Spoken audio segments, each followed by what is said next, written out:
Hello again, everybody. Welcome back to Down the Donut Hole podcast and us sort of tramping around in the south of France. And we thought we'd cover a little bit of history and kind of other interesting things. And we're also going to be taking some hikes here and there, maybe this week, and possibly even some really, really ancient sites with our wacko equipment, just for fun. Yeah, but this time we'll do a better job of actually maybe getting a little video or at least some photographic evidence of what the meter is reading. Because we got all the way back home and realized we hadn't done that. And that I think the idea that we're so focused on audio made us completely consider the video secondary or not at all. And so, We'll do a better job this time. In fact, I have an idea in mind for us to go to on Freaky Friday, which I think will be fun, but we're not going to take you there until we get you up to speed on where we are and a little bit of history about some fascinating people. So, we are in a region that's considered the gateway to the Mediterranean in the south of France. Now, this area was favored by the Greeks way, way back. In fact, they say it's been continuously occupied since the Neolithic era, and there's lots of evidence for that. But the Greeks were here, not far from here. They founded the city of Agde. They also founded Marseille. And then the Romans, too, thought this area was very interesting. And there's a city here in the south called Lodève. And that was built up by the Emperor Nero. And he renamed it after himself. He called it Forum Neronis in about 45 AD. So I think that's pretty interesting. The name Lodève is the name that stuck. It's the name of a group of people who lived in the area there. There's a river there. And it actually means, get this would be a tourism company's nightmare. City of Mud. Well, that's not a bad strategy if you don't want any visitors. No, if you want to keep it all for yourself. Or whatever. However, how about mud baths? I don't know that they ever had mud baths, but I do know they had baths there because wherever the Romans were, they established wonderful baths and that, roads and all things like that. So this region owes a lot to the Romans and their influence here.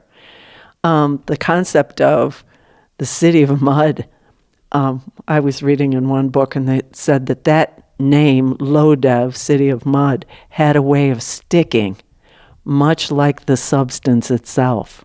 And I thought that was really funny. City of Mud, let's go there. Keeps away the mosquitoes. It does. I enjoy that city very much. They have a marché that they hold every Saturday. Been holding it in the same location for 1,000 years. And one of the things I like best about that... They have to be exhausted, my God. Yeah, that's the Fountain of Youth, Dave. Oh, yeah. And they have Could use a little of that. They have tables and tables of thrift clothing there. And it's all been cleaned and vetted and that. So it's all in wonderful condition. And one of the things I like to do is go through there and find a few things that I just leave in a bag down here with some friends. So I don't have to have as much in my bag when I travel overseas. And that really helps me a lot. And I wear things here I don't think I would wear back home. Just different. It's a different cut of clothing. More stylish, frankly. Okay, I'm glad you explained that further. Why? Wear things here that you would never wear back home. Like plodding around in some skimpy thing? No, I don't do that. You know that.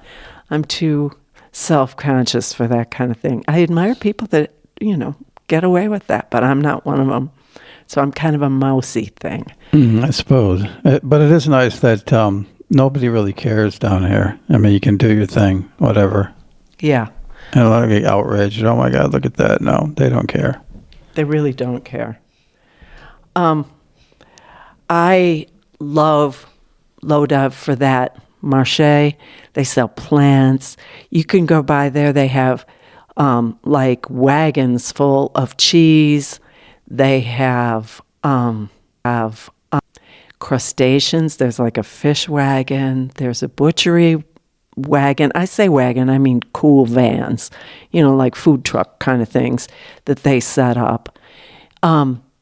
There's herbs. I love buying lavender. That's one of the things I usually take back. And herbes de Provence. Yes, herbes de Provence and bay leaves. Sometimes I go collect my own bay leaves. Wild I have ones, a secret spot where I go. Yeah, to in fact, get we'll make those. a trip up there. It's very old castle ruins, and clearly they were growing bay leaves for their culinary purposes. Also, maybe for crowns and things like that, because a crown of bay leaves was kind of a way of recognizing that someone had accomplished something that was quite marvelous. So crowns of laurel and bay, because it is, remember, bay laurel.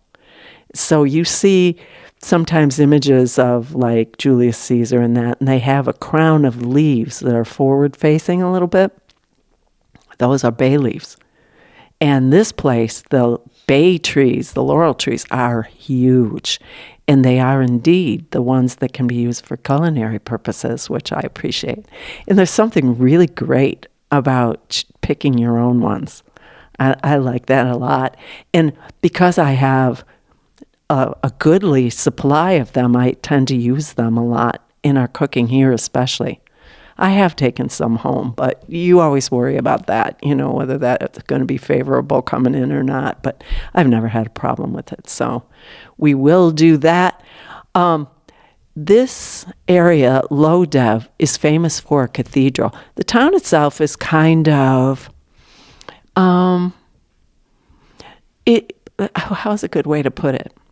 It's a very straightforward town. It's not given to a lot of ostentatious architecture.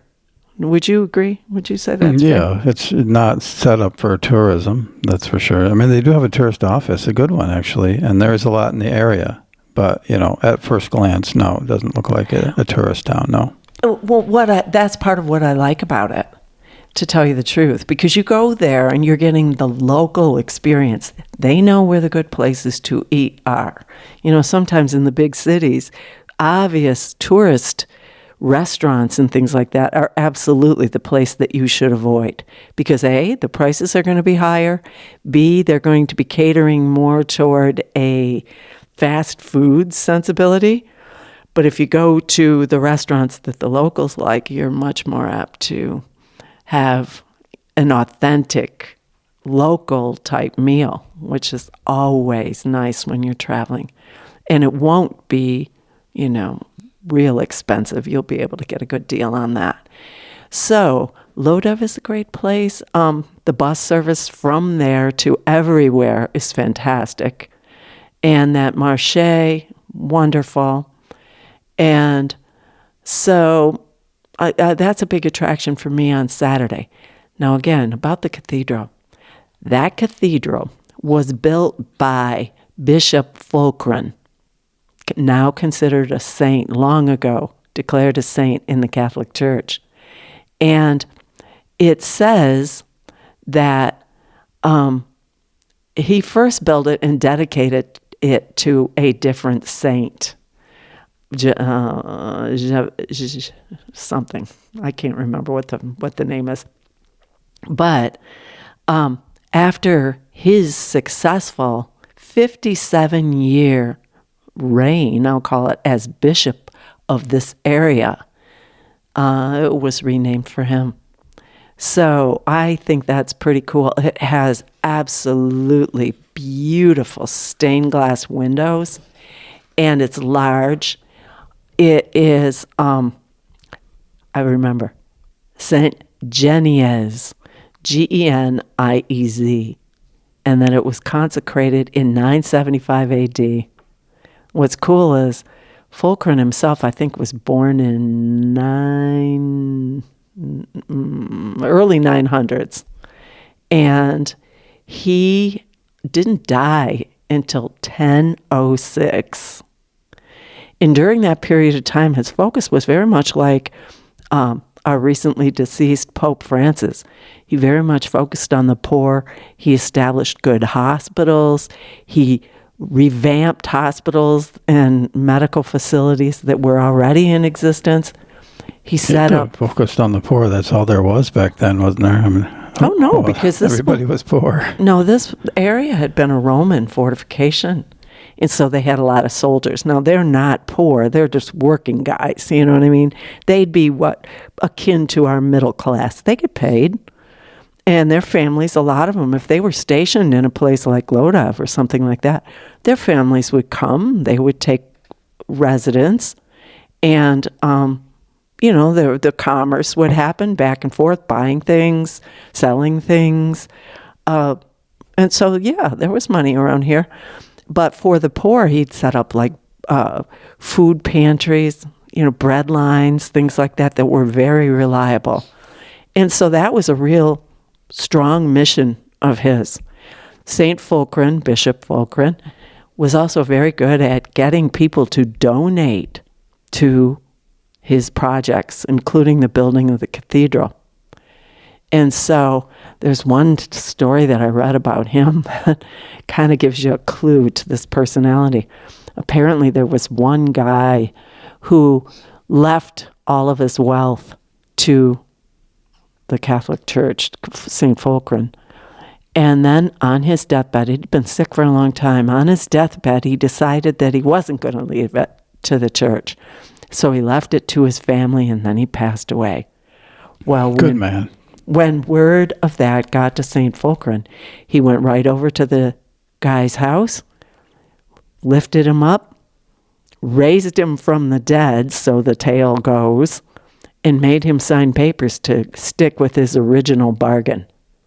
And then after that, he passed away. And so, what? So he raised him from the dead so he'd make a donation. Yeah, I'm just wondering how he thought there was any upside to that. Because either way, he was back dead. So I think, screw you. It's going to my family. I'm sorry. I don't know. Oh, gosh. I've had either a bout of allergy here or a cold or something has got a hold of me. Anyway, don't get me laughing too much because I'll start coughing. Anyway. No, it's from all your cigarettes. No cigarettes. I haven't had even one cigarette. And I will say that I do enjoy the French cigarettes. Well, they're actually Turkish cigarettes. And in the past, I've been known to enjoy them when I'm here. I'm not a smoker generally, but boy, oh boy, that was something. Anyway, I have not. So that's not what it's about. I think there's a lot of grass cut down here. And that may be it, or just maybe I picked up something in my travels. This is something that happens when you travel sometimes. So it's best if you can get good rest, eat right, and don't stress yourself too much. And I think I have been pushing it a little bit the last few days. But anyway,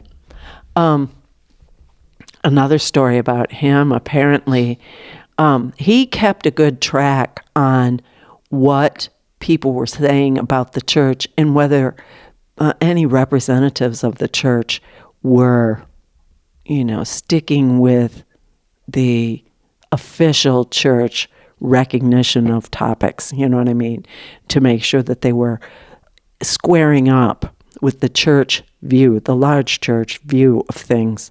And Fulcrin was very, very adamant that anyone who was representing the Catholic Church in this area, that they stick to the script. And so he died a very old man and very loved and very respected because of all of the things that he did for the area. In fact, it was so obvious that he was loved and continued to be for literally centuries afterwards, that the eldest male child in a lot of the families was named Fulcrin. And so... Well, that could be confusing. Very confusing. Can you imagine that? If you had like 5 or 6 little kindergartners all named Fulcrin. Little Fulcrins. Anyway, it's not a name I've heard outside of this area, I'll say. But then I haven't been paying attention. So, he dies. He's buried on February 13th, 1006. 500 years later. Is that a Friday by any chance? Maybe. That would be interesting to find that out. Anyway, he died, was buried, I believe, near the cathedral or in the cathedral, in a vault in the cathedral.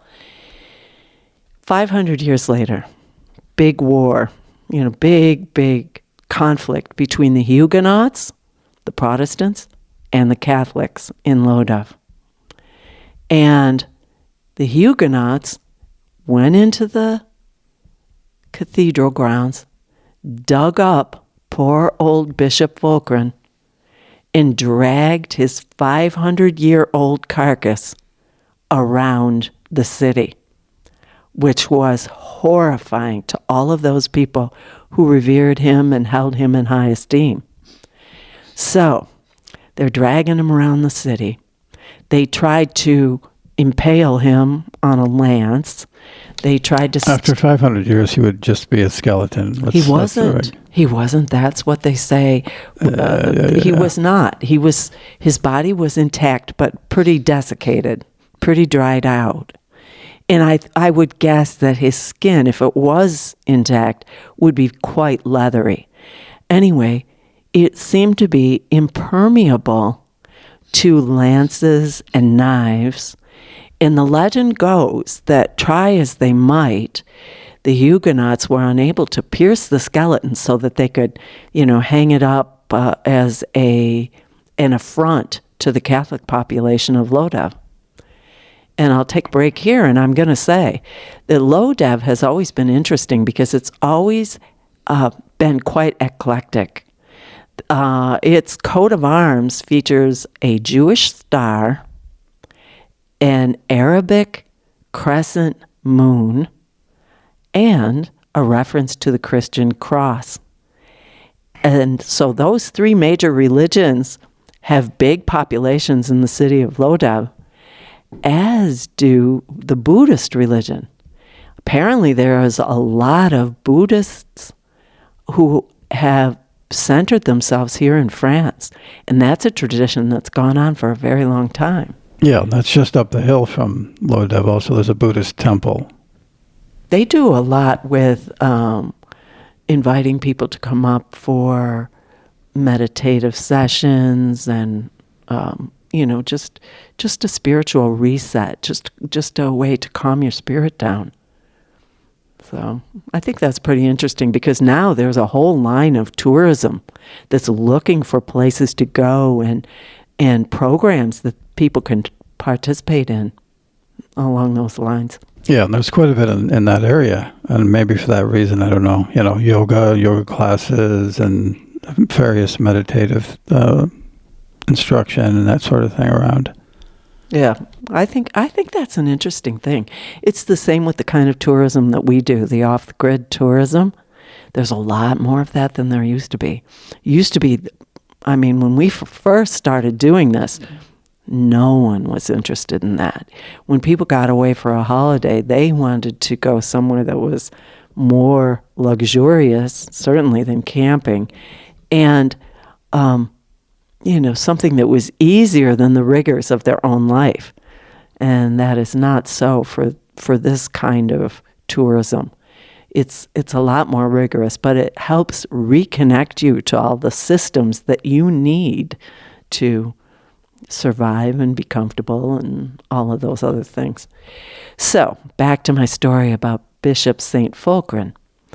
So, they can't pierce the skin on this 500-year-old cadaver. So, they, after parading it around town and, trying to break it up and all of that, they go to the butcher shop and have it ground up. And they just mixed it in with the meat that the butcher was selling. Wait a minute. Yeah. You said nobody could pierce it, so what was different about the butcher? He probably had a big grinder, Dave. So apparently it was able to be ground. There was a limit to its resistance to being I guess so. cut up. I guess so. I'm not really an authority on it, so please don't anybody take me as an authority on it. I'm only relaying the old tale of the resilience of Bishop St. Fulcran's skeleton. So they grind him up, put him in with the regular meat, and sold it to the Catholics in the area who were unsuspecting that there's their precious St. Fulcran being made into a casserole. Anyway, the story goes on and it becomes even more gruesome. There was a blind lady who lived in the area, and she went to the butcher shop and she bought a soup bone, which used to be, I don't know how it is now, but a soup bone could be had for just a few pennies, and you'd go home and make your broth and that. So she buys this soup bone from the butcher who had adulterated all the good meat in his shop as an affront to the Catholics. She gets home, she throws the bone in her pot. She's blind, remember? And she begins boiling this bone to make a good stock for whatever it was she was going to make for herself, probably just a thin soup or something.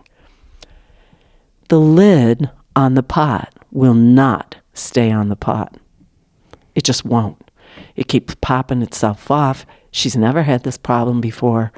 And so in her frustration to put the lid back on securely so she can get the most value out of that bone, get the most nutritional value out of that bone, in her desperation, because remember, she can't see, she says, "Oh my goodness, I wish I could see what's happening so that I could make this stop." And lo and behold, in that moment, her vision was restored and she could see. She looks down into the pot, and what is in there but a shriveled up hand? Now wait a minute. I'm only A telling you the hand story. wouldn't feel like a bone. Well, apparently it did to her. A soup bone, at least. Well, she probably just dumped it. They probably wrapped it up, and she probably just unwrapped it I see. Okay. and dumped it in there. That's what I can think of. I might do that. I don't know if they were doing that back then. They just here's your bone. They put it in their pocket or whatever. I know nobody wants a bone in their pocket because then dogs would chew on your clothes. Yeah, well, you're not going to leave it there. So anyway. So there's a hand. So there's a hand in her soup pot. Turns out it's St. Fulcran's hand. Now she can see. How did she know that? Well, because she knew that they were dragging his bones around and all of that. She takes it back to the butcher. He tells, I'll fill it in for you.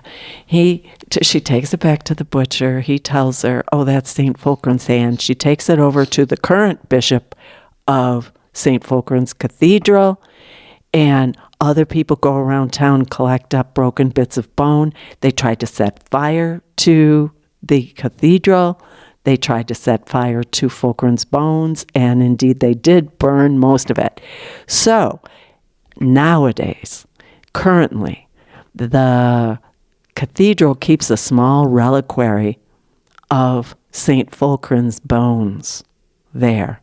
And I believe that on the 13th of February, I don't know if they're still doing it. Probably not. Still doing what? Selling his bones for soup? No. Okay. They would have a solemn procession through Lodev in his honor on the anniversary of his death in 1006. So the 13th of February was his feast day. And so there's not much left of him.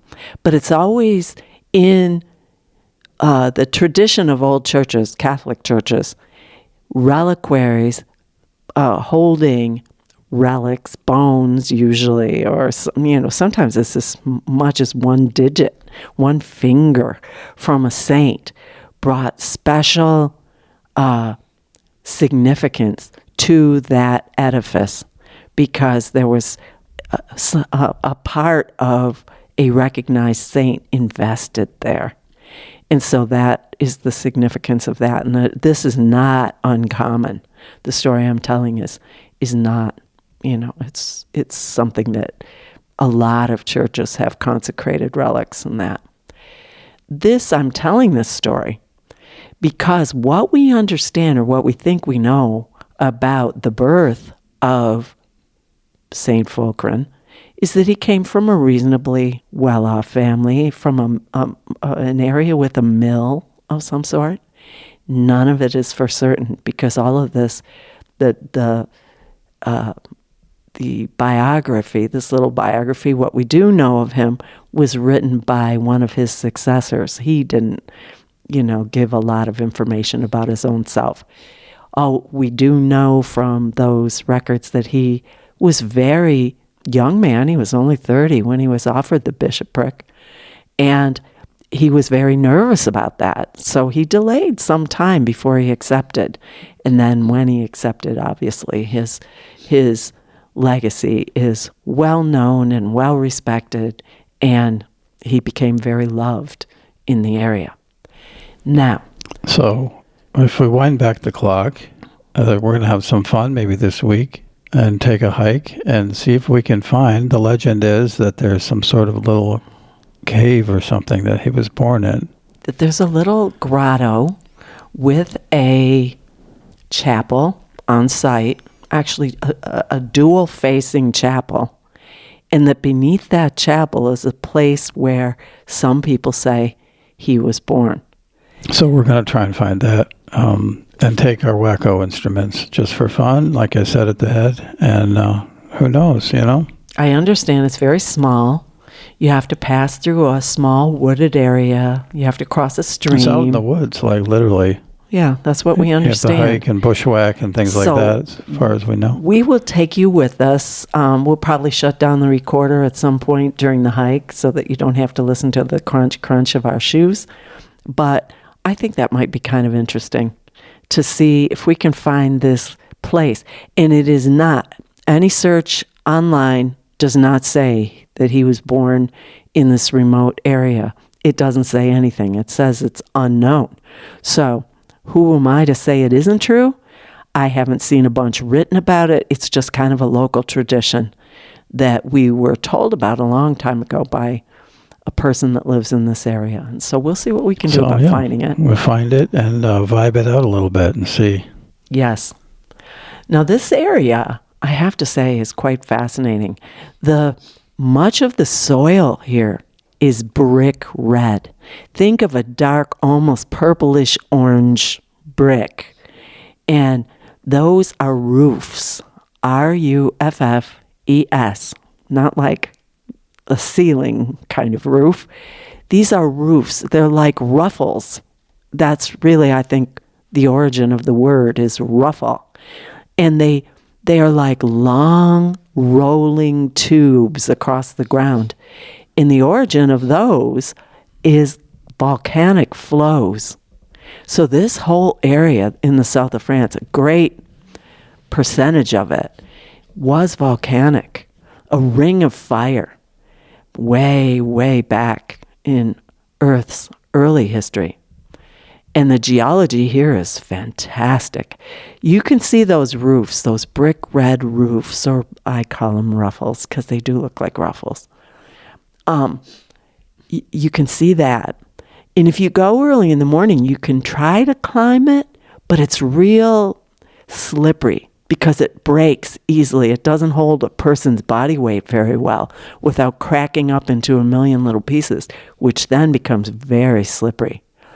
And as the day heats up, there'd be no attempting to climb those because it'd be like being in a brick pizza oven. It's that hot in those places. And not from a current volcanic flow. These are extinct volcanoes. But it's just that it just soaks up the daytime heat and keeps it there. So if you're around a place like that and it's a chilly evening or something like that, and you happen to walk by those, you will feel the heat still radiating. I mean, you can walk 100 yards beyond it, and the air feels like a different temperature than when you're passing by those roofs or ruffles. So that's kind of interesting. So that's part of the geology here. There's a lot of dolomitic formations, gigantic natural towers. They look like towers. Some of them look like sculptures. You know how the human mind wants to find faces and things? Mm-hmm. Yeah, put some form to everything, really. Yeah, and some of these Dolomitic formations, and again, all near to the Larzac, they're magnificent structures. And I would like to go over there one day too, before we leave this area, and maybe take some pictures there, so you get a chance to see what it's like. There's a lot of deep history in the area. Well, all the south of France, really, and we'll go to some other areas too. But you name the year basically, and there is some sort of structure or evidence of that era here, which is really quite exciting if you think about it. There's dolmen. If you don't know what those are, they're like big slabs of, I think those are granite, aren't they, Dave? No, I don't think so. Sandstone? Whatever they could find, that was the right shape, basically. Or they big. They don't usually. I don't think there's much evidence of them having worked these stones very much, if any, and they just take the time, I guess, to look around and find the size they need. And a lot of them are huge.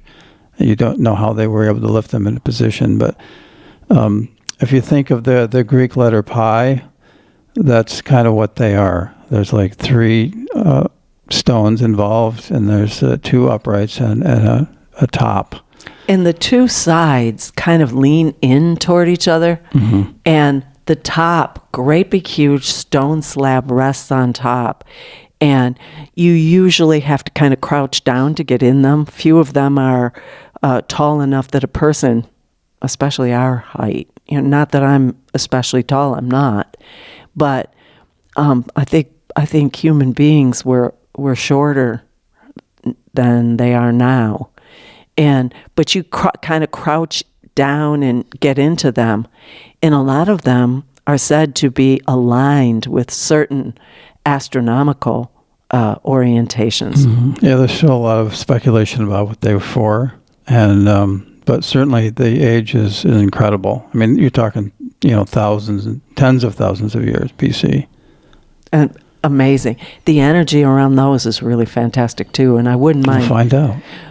Not far from where we are now. And standing stones also. Standing stones and capitals, which are not as old as dolmen. Dolmen, I'm going to spell Dolmen if you want to look at anything online. And capitals, Capitelles. And if you think of kind of an igloo shape made of cobbles or rounded stones that are set one on top of the other, in a way it looks kind of like those old-fashioned beehives where each concentric circle is just a little more inward than the one underneath it until they get up to the top. And then these stones, they kind of just continue to make the concentric circle smaller and smaller and smaller until they cap it off. In those, you'll see often sitting in the middle of a field. And the purpose of them was to give shelter to shepherds, because this is an area that's very known for goats, for leathers, goat leathers, skins. They sell the hides. They use those for clothing. A lot of shepherds' clothing, of course, was made from sheep or goat hides. The city of Lodève was well known for the processing of sheep and goat hides. And it was such an important mercantile for the city of Lodève that they went along, there's 2 rivers there.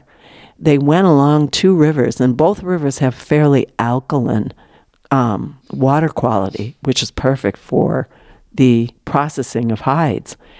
But they cut down or uprooted, actually, a lot of plane trees. That's Plane, which are very common in France, particularly in cities. And these plane trees have a very light gray bark. They're pretty trees. They're really pretty trees.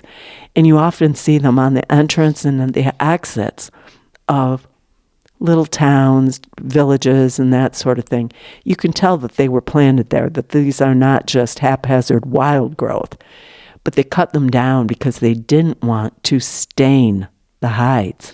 Any blossoms or branches or leaves or anything falling off those plane trees would affect the water quality, and if it landed on any of the hides, it would ruin them. So, again, interesting. Up north of I want to say north. I don't know that it's true north, but above is a better way to put it. Above the city of Larzac, or of Lodève, is the Larzac. And we've gone up there many times.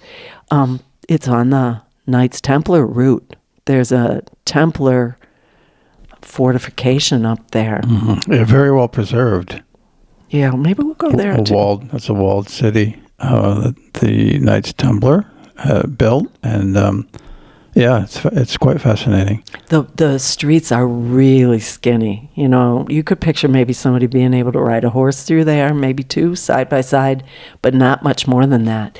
But the one up there, Couverturade, up on the Larzac, is famous for its auvergnes, which are water storage facilities.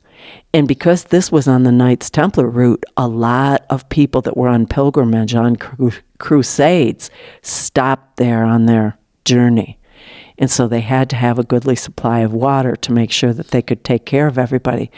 And the Hospitallers, the Knights of St. John's, were stationed there. They actually built it up.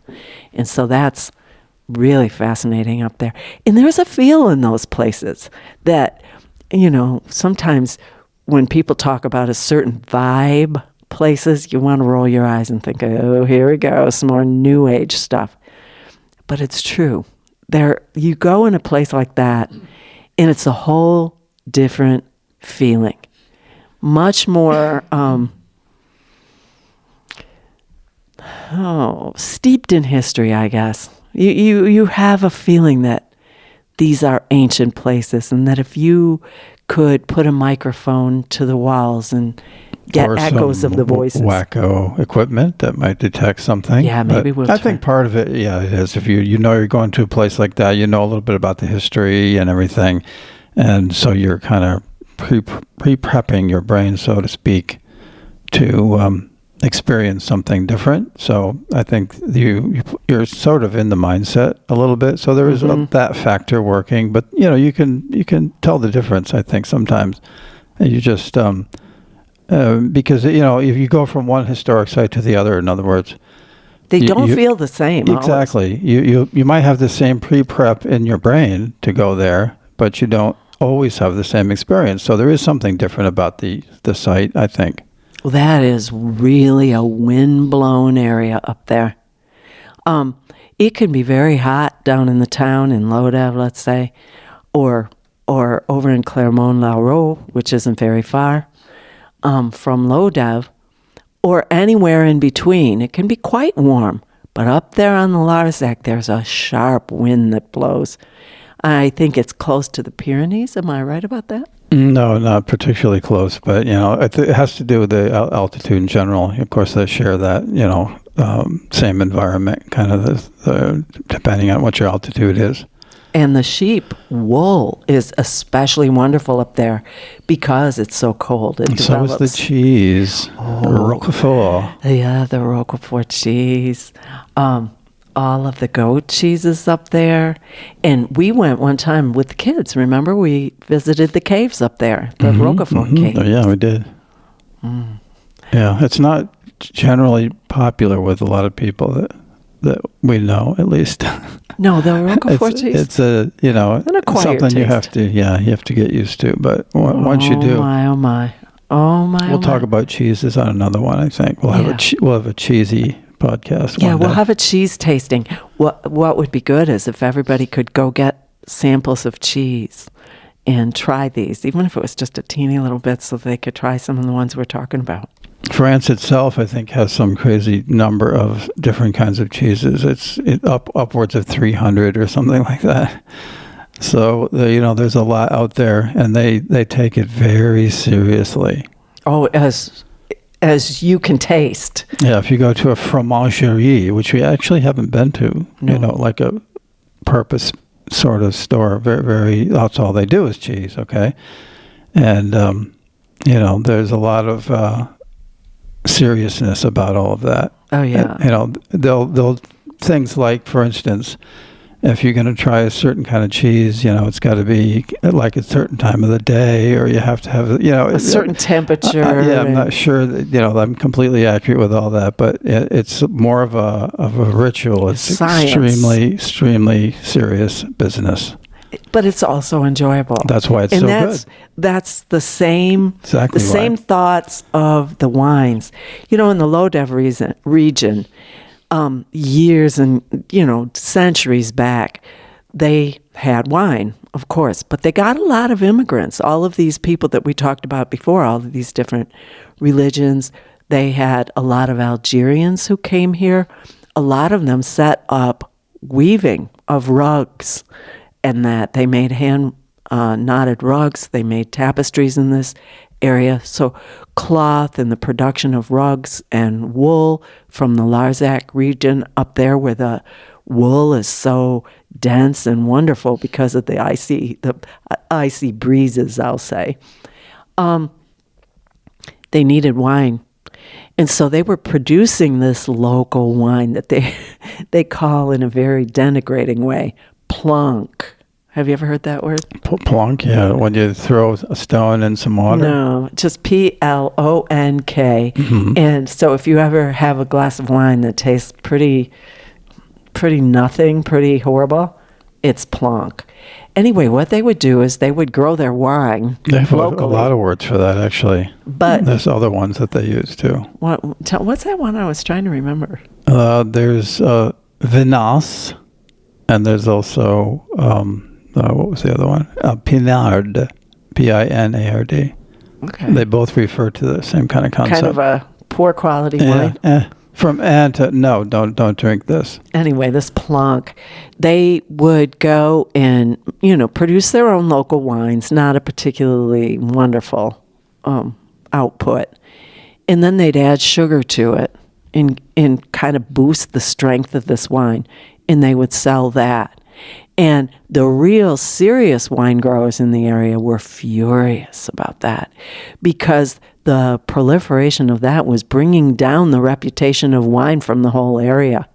And over the years, they finally got what they call AOC, which is I thought that a political person, I think. No, don't trigger me. You know what happened yesterday. Sorry.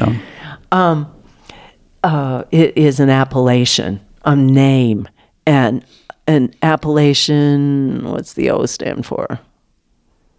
Origine contrôlée. Yeah, so it's wines that come from a specific area. If you see AOC and then like Languedoc, which is where we are, or Languedoc-Roussillon, you see those, you know that's where the wine originated, and they have standards. You don't get to put that on your wine if you're selling substandard wines. So that evolved over a long, long time to get control of the image and the marketing potential of wines from this area. So that Plonk wine, there was a process. They had a name for the process of just dumping in extra sugar and stuff like that. But that's been gone. And now... Okay, well, now we got to do a wine episode. We have to. Oh, my gosh, the wines. A cheese one, a wine one. I think that's a very big reason why I love coming back here, because you can go in the grocery store, literally, buy the wine, bring it home. You can pay as little as €5 for it. Bring it home. Fantastic. Oh, it can be less than that. It's just yesterday we saw some rosé for was that a white? I think it was a white for $2.25 a bottle. Regular size wine bottle. Gosh, and I'm not afraid to try it. No, not at all.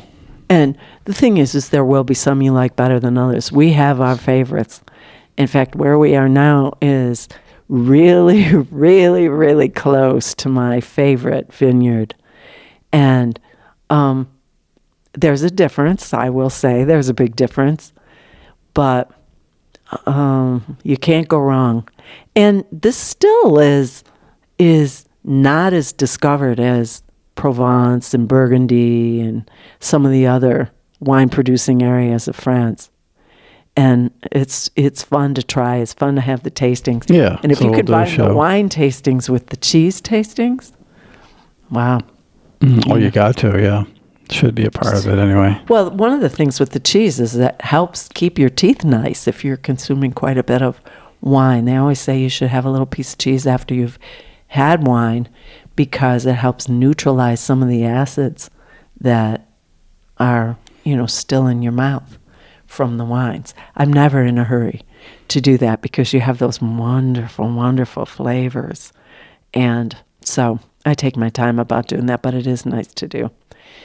We are closing in on time. And I will say that we will go try to find that cave where the legend, where the stories, and I can't swear to any of that. No one can. But we'll go down and we'll go through the woods and all of that and see what we can find. Oh, maybe we'll try an EVP again and see if St. Fulcrum says anything to us. Yeah. I'll say, leave me alone, for heaven's sake. You'll say, I would not humble myself to be born in a place such as this. So maybe we'll hear what he has to say, or we'll see if he's ignoring us completely. Yeah, I think it's more likely the latter. Hey, we'll give it a try, though. Anyway, I don't know what we're going to come up with for tomorrow, but the more we can help you kind of get your head where this place is, I think the more you'll enjoy some of these little mini adventures that we're going to take you on. So, all right, I'm going to say goodbye. I've got to go count my many blessings, and I hope you'll do the same. We'll talk to you again tomorrow. See ya. Bye-bye.